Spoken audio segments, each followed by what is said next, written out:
వాస్తవానికి శ్రీనివాస్ గౌడ్ గారు కరెక్ట్గా చెప్పినాడు. వాళ్ళు ఎలక్షన్లు పెట్టడానికి భయపడుతున్నారు. ఏడ ఎలక్షన్ పెడితే ఈ బలుగుతుందేమో, ఏడ పదవి పోతుందేమో అని భయం అయితే బాగున్నది లోపల. కానీ రేపు గట్టుల కానీ, కేటీ దొడ్ల కానీ, దరూర్ల కానీ, ఏ మండల్లో కానీ రేపు కారు గుర్తు మీద ఎవరు నిలబడ్డా కారు 200 స్పీడ్తో ఉరకాలి. అభ్యర్థి ఎవరన్నది కాదు, ఖచ్చితంగా కారు అంటే కేసీఆర్ మళ్ళా రావాలంటే గట్టిగా గుద్దాల్సిందే. గట్టిగా జిల్లా పరిషత్లో కూడా గద్వాల మీద మన జెండా ఎగరాల్సిందే.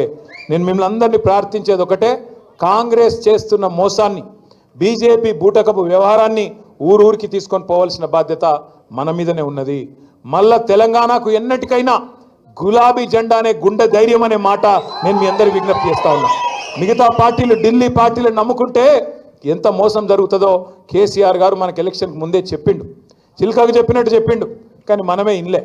చాలా మంది మోసపోయినారు, రైతులు కానీ మిగతా వాళ్ళు కానీ. మా ఆడబిడ్డలు కూడా మోసపోయినారు. తులం బంగారం అంటే మోసపోతురి. ఇవాళ వాడు గోల్డ్ కాదు కదా, రోల్డ్ గోల్డ్ కూడా ఇయ్యాడు వాడికి అంత లంగవాడు. అట్లాంటి వాళ్ళని నమ్మితే పొరపాటున కూడా ఇయ్యరాళ్ళు. స్కూటీలని, తులం బంగారం అని, ఫ్రీ బస్ అని రకరకాల మాటలు చెప్పి మొత్తానికి ఓట్లు అయితే వేయించుకున్నారు. కానీ ఒక్కటంటే ఒక్క హామీ కూడా నిలబెట్టే పరిస్థితి లేదు. మీ అందరితోనే నా ప్రార్థన ఒకటే, తొందరలో జూన్ మాసంలోనే మళ్ళీ మనం మెంబర్షిప్ కూడా ప్రారంభించుకుందాం.